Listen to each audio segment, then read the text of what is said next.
신명기 21장 15절부터 17절 봉독하겠습니다. 어떤 사람이 두 아내를 두었는데 하나는 사랑을 받고 하나는 미움을 받다가 그 사랑을 받는 자와 미움을 받는 자가 둘 다 아들을 낳았다 하자. 그 미움을 받는 자의 아들이 장자이면 자기의 소유를 그의 아들들에게 기업으로 나누는 날에 그 사랑을 받는 자의 아들을 장자로 삼아 참 장자 곧 미움을 받는 자의 아들보다 앞세우지 말고 반드시 그 미움을 받는 자의 아들을 장자로 인정하여 자기의 소유에서 그에게는 두 몫을 줄 것이니 그는 자기의 기력의 시작이라. 장자의 권리가 그에게 있음이니라. 아멘.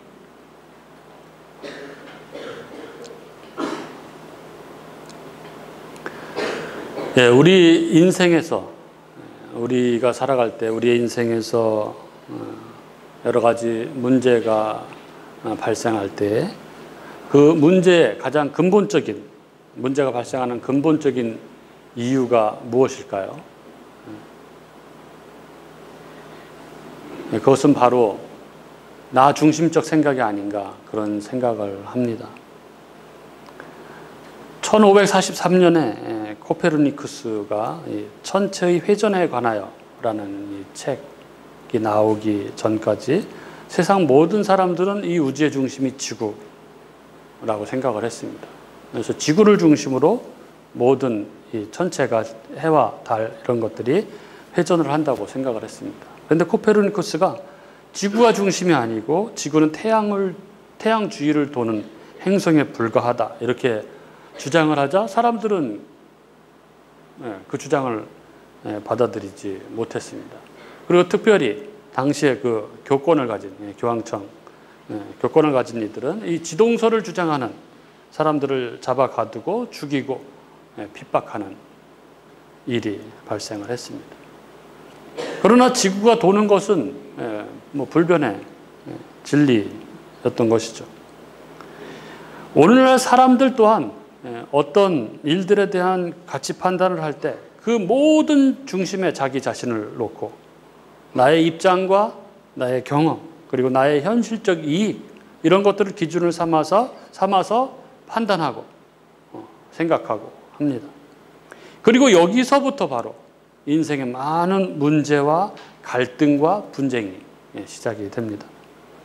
그러나 믿음의 사람들, 즉 성도들은 과연 이 일을 향한 하나님의 생각이 하나님의 뜻, 하나님의 생각은 무엇일까 하고 물을 수 있어야 합니다. 왜냐하면 하나님의 뜻은 나의 생각과 다를 수 있기 때문에 그렇습니다.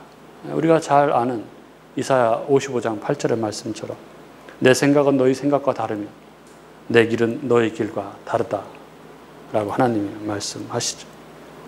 우리는 하나님의 형상으로 지음을 받은 존귀한 존재이며 하나님을 알만한 것이 우리 안에 있지만 그러나 죄로 말미암아 이 하나님의 형상은 대부분 상실을 한 그런 존재이고 하나님의 깊은 경륜과 섭리를 다 알 수 없는 그런 존재가 되어버렸다는 것을 우리는 인정해야 합니다.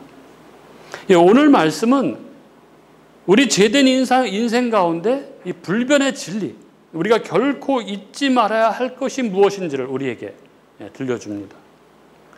오늘 말씀을 통해서 오늘 말씀 가운데 성령께서 우리의 삶을 조명하시는 역사가 우리들 가운데 충만하기를 그렇게 기도합니다. 오늘 말씀을 보시죠. 오늘 말씀은 어떤 사람에게 두 아내가 있습니다. 그런데 한 아내는 사랑을 받고 한 아내는 미움을 받습니다. 그런데 그 사랑받는 자와 미움받는 자가 둘 다 아들을 낳았는데 미움받는 자가 낳은 게 장자인 거죠.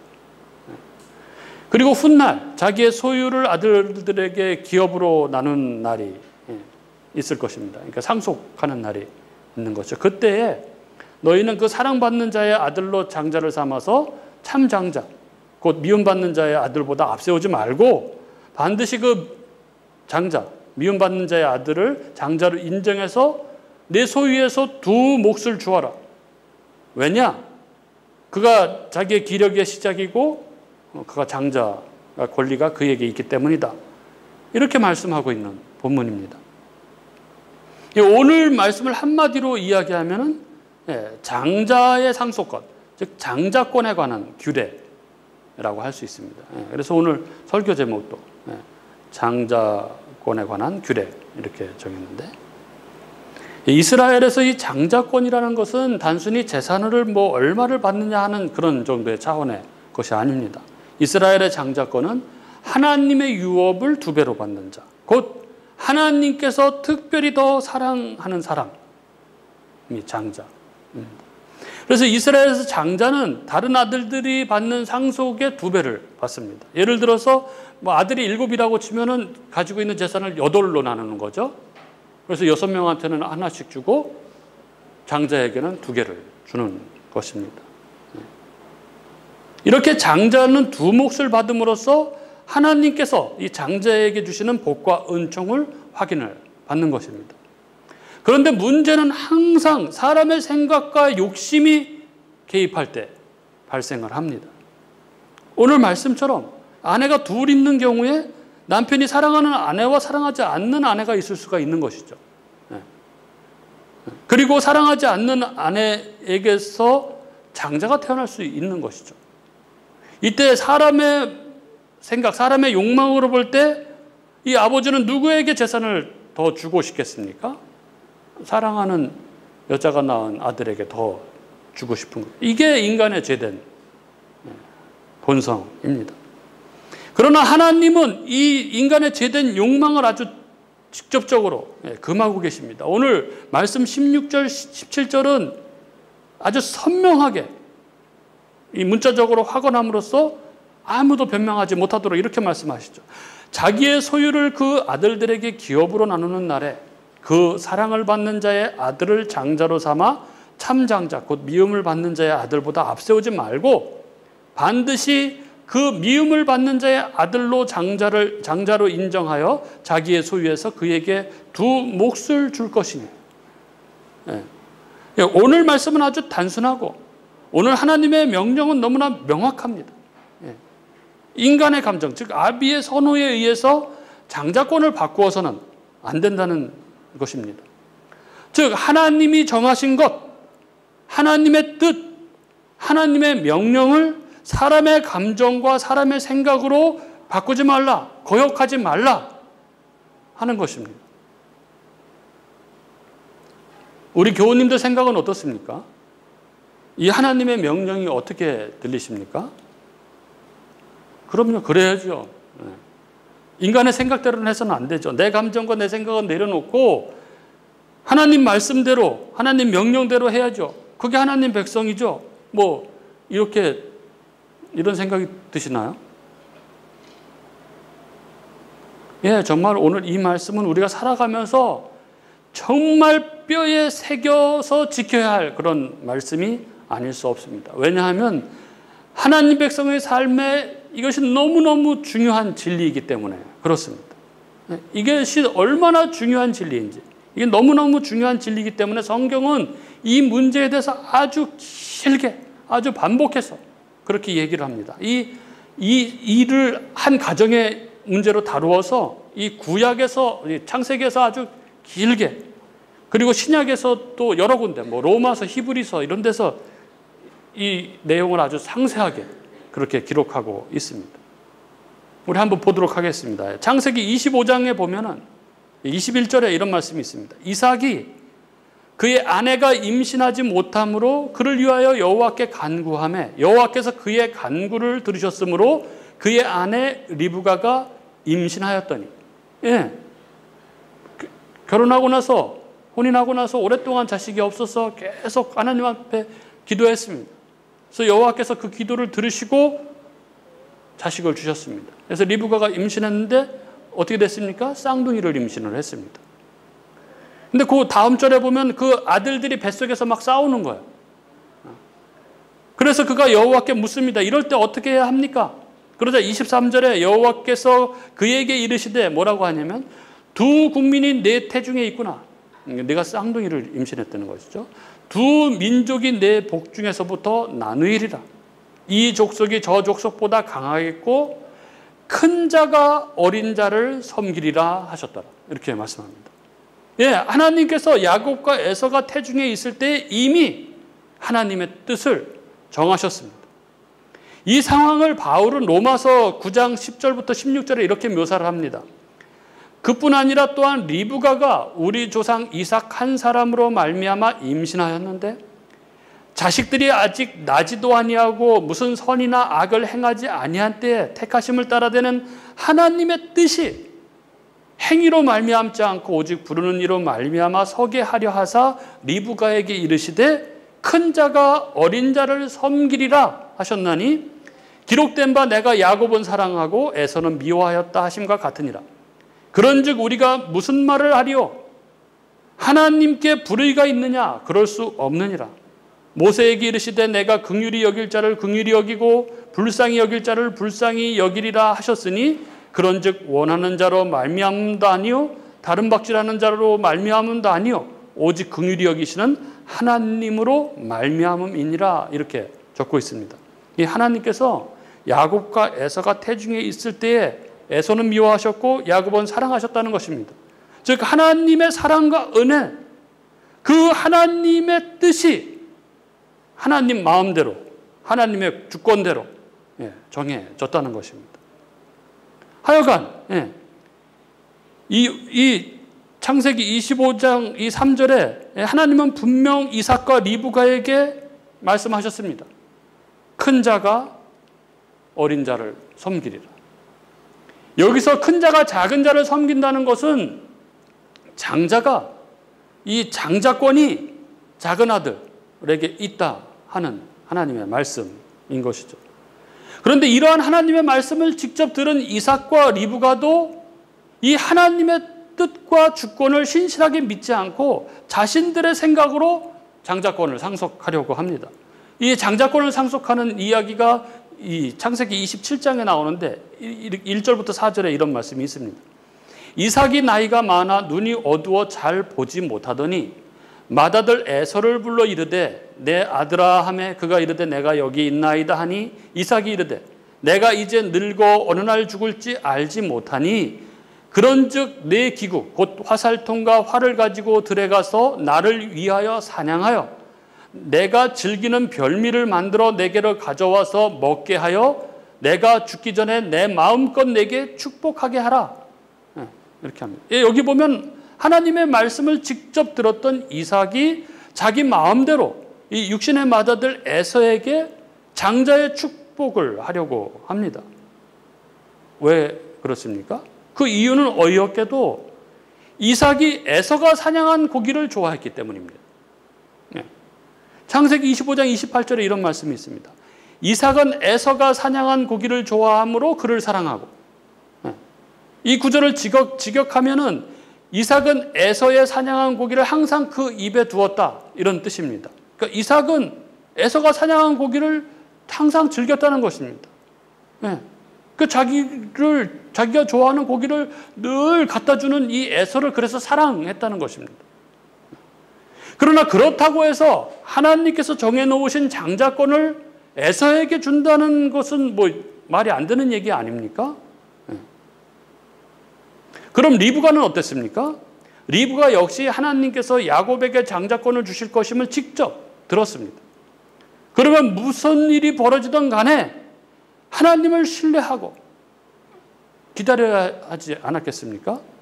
그런데 리브가 역시 집에서 자기를 조용하게 자기를 도와주던 자기가 사랑하는 아들 이 야곱에게 이 자기의 꾀로 장자권을 주려고 합니다. 그래서 28절에 이삭은 에서가 사냥한 고기를 좋아함으로 그를 사랑하고 다음에 리브가는 야곱을 사랑하였더라 라는 이 구절이 있는데, 이 구절은 이삭과 리브가가 하나님의 약속을 근거하지 않고 인간적 감정에 이끌려서 서로 자기가 사랑하는 자에게 상속권을, 장자권을 상속하게 할 것임을 보여주고 있는 것이죠. 리브가가 그렇게 하지 않고 하나님 약속을 믿고 가만히 기다렸어도 그 장자권은 야곱에게 자연적으로 넘어가게 되었을 것입니다. 그런데도 하나님의 약속을 믿지 못하고 야곱으로 하여금 집안의 가장인 아버지 이삭과 형 에서를 속이게 만듭니다. 그건 엄밀히 말해서 하나님을 전적으로 신뢰하지 못하고 자기께를 의지하는 불신앙인 것이죠. 그리고 이 불신앙으로 인해서 집안은 풍비박산나는 것이죠. 형이 동생을 죽이려고 하고 동생은 죽이려고 하는 형을 피해서 외삼촌 라반의 집으로 도망가서 평생을 고생하는 거 아닙니까? 그러나 그러한 인간들의 온갖 이 술수와 모략 속에서도 하나님은 당신의 정하신 계획을 그대로 이루어 가십니다. 어떻게 됩니까? 이 이삭이 에서에게 한 말을 리브가가 엿듣습니다. 그리고 에서가 사냥하러 나간 사이에 자기가 사랑한 아들 야곱에게 축복을 받도록 그렇게 하죠. 양들로 별미를 만들고 염소 새끼 털로 손목과 목에 덮어서 이삭에게 들여보냅니다. 그리고 이삭은 자신을 에서라고 속이고 별미를 가져온 야곱에게 장자의 축복을 합니다. 27장 23절이죠. 그의 손이 형 에서의 손과 같이 털이 있으므로 분별하지 못하고 축복하였더라. 여기서 분별하지 못하고 할 때 분별하지라고 쓴 이 히브리어는 심사숙고하다, 철저하고 세밀하게 조사하다 이런 의미입니다. 근데 여기에 부정어로가 붙여져서 이삭이 아들의 정체를 알기 위해서 아주 세심하게 노력하지 않고 축복했다는 것을 보여주고 있죠. 이삭은 깊이 생각하지 않고 당연히 에서라고 생각을 하고 축복을 했던 것이죠. 그리고 야곱이 나간 후 곧 형 에서가 들어와서 별미를 드리면서 축복을 요구했을 때 이삭은 두려움에 휩싸입니다. 27장 33절에 이렇게 적혀 있습니다. 이삭이 심히 크게 떨며 이르되 그러면 사냥한 고기를 내게 가져온 자가 누구냐? 내가 오기 전에 내가 다 먹고 그를 위하여 축복하였은즉 그가 반드시 복을 받을 것이니라. 이렇게 창세기 기록만 보아서는 이 이삭이 부지중에 속아서 야곱에게 축복한 것처럼 그렇게 보이죠. 그러나 히브리서 11장 20절은 어떻게 적혀 있냐면은 이삭이 믿음으로 야곱을 축복했다라고 이렇게 기록하고 있습니다. 히브리서 11장 20절에 믿음으로 이삭은 장차 있을 일에 대하여 야곱과 에서에게 축복하였으며 이렇게 적고 있습니다. 무슨 이야기일까요? 이삭은 처음에 에서에게 장자의 축복을 하려고 했습니다. 물론 그 이유는 하나님의 약속, 하나님의 말씀, 하나님의 명령을 망각하고 에서를 사랑한 그 마음 때문에 개인적인 감정으로 에서에게 축복하려고 했습니다. 그래서 만약 이삭이 인간적인 감정에 그렇게 얽매여 있었다면 자기가 속은 걸 알고 다시 에서에게 장자의 축복을 할 수도 있었겠죠. 그러나 이삭은 그렇게 하지 않고 자기에게 축복을 하라는 이 에서의 요구를 거절합니다. 27장 33절 하반절에 이렇게 이야기하죠. 내가 오기 전에 내가 다 먹고 그를 위하여 축복하였은즉 그가 반드시 복을 받을 것이다. 이렇게 이야기하죠. 여기서 반드시는 어떤 일이 있어도 진실로 이런 뜻입니다. 이삭은 야곱이 받은 축복이 어떤 인간의 힘으로도 변경될 수 없다라고 그렇게 선언하고 있는 것이죠. 야곱이 장자의 축복을 받은 것이 하나님의 뜻임을 깨닫는 순간 이 에서를 향한 인간적인 사랑을 과감히 끄는 이 이삭의 결단, 이것이 바로 하나님께서 인정하신 믿음인 거죠. 이것을 히브리서는 그가 믿음으로 축복했다 이렇게 이야기하고 있는 거죠. 하나님의 뜻을 위해서 육신의 감정을 온전히 끊어버리는 일은 이래서 믿음이 아니면 불가능한 것입니다. 그래서 칼빈은 이 구절 주석에서 이렇게 적고 있습니다. 이삭은 육신의 애정을 부인하고 이제 완전히 하나님께 스스로 복종하며 하나님을 자기가 발설한 축복의 장본인으로 인식하고 그것을 감히 철회하지 않고 하나님께 드려 마땅한 영광을 돌렸다. 이렇게 주석했습니다. 이삭은 분명히 이 분명한 하나님의 뜻이 나타났을 때 즉시 자기의 생각을 내려놓고 하나님의 뜻을 마음에 굳게 확정하고 그대로 밀고 나갔던 것입니다.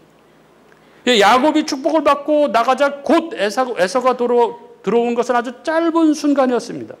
그러나 그 짧은 순간 이삭은 그동안 잊고 있었던 하나님의 말씀이 번뜩 내리에 스쳤던 것입니다. 곧 리브가가 임신했을 때, 쌍둥이를 갖고 있을 때 태중에서 그 일어난 싸움을 보고 기도하자 큰 자가 어린 자를 섬기리라고 하신 말씀이 생각이 났던 것이죠. 이삭은 자기의 생각과 전혀 다르게 하나님의 주권 섭리 속에서 이루어진 이 일임을 깨닫고 크게 떨었습니다. 이 공동 번역에서는 이삭은 그만 기가 막혀 부들부들 떨며 말하였다 이렇게 번역했습니다. 심히 크게 떨며라는 이 말의 원어적 의미는 아주 강하게 두려워하고 크게 두려워하였다 이런 의미입니다. 이 두려움은 단순히 야곱에게 축복한 것이 실수였다는 생각 때문이 아니라 자신의 그 생각, 자신의 편견과 고집으로 하나님의 뜻, 하나님의 그 오묘한 섭리를 거스르고 에서를 축복할 뻔했다는 생각에서 나온 그 거룩한 두려움이었던 것입니다. 이삭은 영의 눈이 열려서 야곱이 장자인 것과 그가 장자의 축복을 받는 것이 하나님의 절대적인 뜻이라는 것을 깨달았습니다. 그리고 축복해달라는 에서의 요구를 단호하게 거절했습니다. 그래서 이삭은 이 언약의 상속자 야곱을 떠나보내면서 아브라함이 자기에게 했던 것처럼 마음을 다해서 그에게 축복하며 그를 떠나보냈던 것입니다. 이처럼 큰 자가 작은 자를 섬기리라 하신 하나님의 말씀은 반드시 어김없이 그대로 이루어졌습니다. 하나님의 정하신 뜻은 변경이 되지 않습니다. 그래서 잠언 19장 21절에 우리가 잘 아는 말씀이 있습니다. 사람의 마음에는 많은 계획이 있어도 오직 여호와의 뜻만이 완전히 서리라. 하나님의 계획은 반드시 이루어집니다. 우리 하나님은 당신이 말씀하신 그 계획을 이루시기 위해서 그 아들 독생자를 십자가에 내어주신 그러한 분이십니다. 당신의 하신 약속을, 당신의 계획과 당신의 뜻을 반드시 이루시는 분이십니다. 그렇게 우리는 우리의 삶의 문제 앞에서 항상 기도하며 주님의 뜻과 계획이 무엇인지를 우리는 물을 수 있어야 합니다. 이게 바로 성도입니다.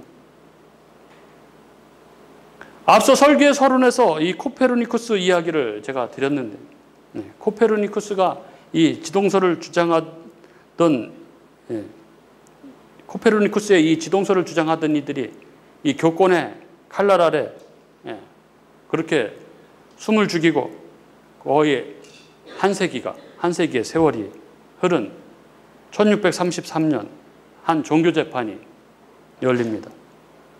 바로 갈릴레오 갈릴레이에 대한 재판이었습니다.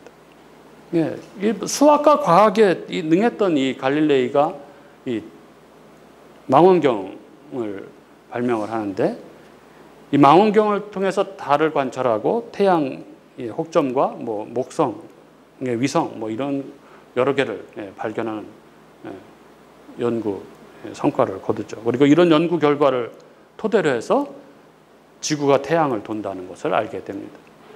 그래서 이것을 주장하죠. 지동설을 주장합니다. 이렇게 그가 지구가 이 우주의 중심이라는 천동설을 부인하자 로마 교황청은 1616년에 이 지동설을 공개적으로 옹호하지 말라고 아주 경고를 보냅니다. 그러나 갈릴레이가 이 1632년 이 프톨레마이오스와 코페르니쿠스의 2대 세계 체제에 관한 대화, 제목도 엄청 긴데 둘이 대화하는 내용을 통해서 이 지동설을 주장하는 그런 책인데, 이 책을 내자 교황청은 이것을 금서로 지정하고 그 다음에 1633년에 종교재판을 열은 것이죠. 종교재판은 이때 바로 사형이 처해지는 그런 재판이었는데, 이때 법정에서 갈릴레이는 이 지동설에 대한 소신을 접고 목숨을 구합니다. 그리고 그 법정에서 나오면서 갈릴레이가 그렇게 중얼거렸다는 거 아닙니까? 그래도 지구는 돈다. 아주 유명한 얘기죠. 아무리 독선과 아집에 사로잡혀서 지구를 중심으로 세상이 돌아간다고 그렇게 우겨도 지구가 태양을 돌고 있듯이 우리의 생각과 우리의 욕망으로 한 선택은 결코 하나님의 뜻과 하나님의 계획을 이겨낼 수 없습니다. 우리의 생각과 우리의 감정으로 하나님의 뜻을 거스를 수 없다는 이것이 바로 하나님 백성의 삶이 증명해가는 하나님의 경륜, 지금도 여전히 돌아가고 있는 하나님의 경륜입니다. 오늘 이 신명기 본문, 이 아들에게, 이 장자에게 두 배 이 상속을 하라는 이 상속권은 이 상속에 대한 그런 이야기가 아닌 것이죠. 오늘 본문을 묵상하면은 계속 묵상에 떠오르는 구절이 창세기 2장의 16절, 17절의 그 구절이었습니다. 동산 각종 나무의 열매는 내가 이물을 먹되 선악을 알게 하는 나무의 열매는 먹지 말라. 먹는 날에는 내가 정령 죽으리라 하는 것이죠. 근데 이게 먹음직도 하고 보암직도 하고 탐스럽기도 한 것이죠. 다 그 말씀하고 동일한 말씀으로 그렇게 느껴졌습니다. 오늘 이 신명기 말씀은 우리에게 이렇게 묻는 것 같습니다.